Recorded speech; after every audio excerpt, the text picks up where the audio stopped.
Hello, welcome back to Fiat Lux. My name is Anna, and today I want to talk about some practical tips for practicing joy.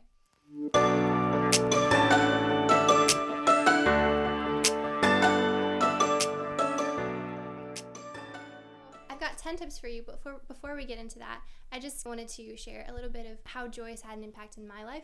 There were a lot of times in my life where I was faking a smile. And really quick story about that. Throughout the beginning of high school, I was pretty happy most of the time. As time went on, my peers would be stressing out about things, and it started to rub off on me. It took a while, but the start of my senior year, I remember going to my teacher and crying for the first time in front of one of my teachers. And he just looked at me and said, "Welcome to where everybody else has been since sophomore year." And that really hit me, because I had always been the one who was okay. I had always been the friend who other people had been able to lean on. I remember thinking to myself, I'm not okay with this. I know that I have a reason to be joyful and to be happy, and that's my faith. And why haven't I turned to that? I knew what I needed to do, so I decided to start praying. Now the rest of that is a story for another day, but once I really rooted my joy in God, it wasn't a smile that I was faking anymore. There are some good habits that you can practice, though, to really give you an advantage when it comes to having joy. So the first tip is to listen to upbuilding music.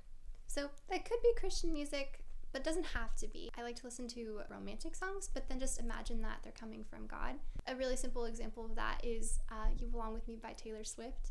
The lyrics are, "All this time, how could you not know, baby, that you belong with me?"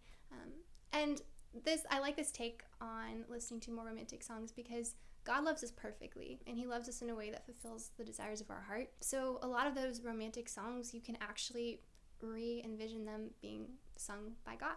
In general, any music that has a good message can help build you up and encourage you throughout the day. Now, I wouldn't encourage you to be listening to music 24/7, and that brings me to the next tip. This is just to allow for silence.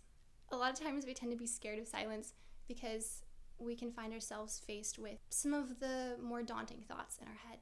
But we can't conquer our fears if we don't face them. And allowing this time of silence allows us to process what's going on in our heart and our head. And obviously I encourage you to take those things to God. And for me, to process things, I kind of have to talk them out. So I like to journal, or I like to just talk to myself sometimes. Set aside that time for silence to really address the things in your life that need some attention. Next tip is to dance in the rain. Now, I don't mean you literally have to go out and dance every time there's a downpour, but life is so much more exciting when you're open to spontaneity. If your siblings run in and they want to play a game with you, a lot of times my first instinct is like, I don't feel like it right now. But more times than not, I really am glad that I go outside my comfort zone. So I encourage you, even if you don't feel like doing something, push yourself to get outside your comfort zone. Next tip, pursue your passions. God gave you your talents and your interests for a reason. So I encourage you to think about what you're passionate about, what you like to do, and what you're good at, and then set aside time to devote to those things.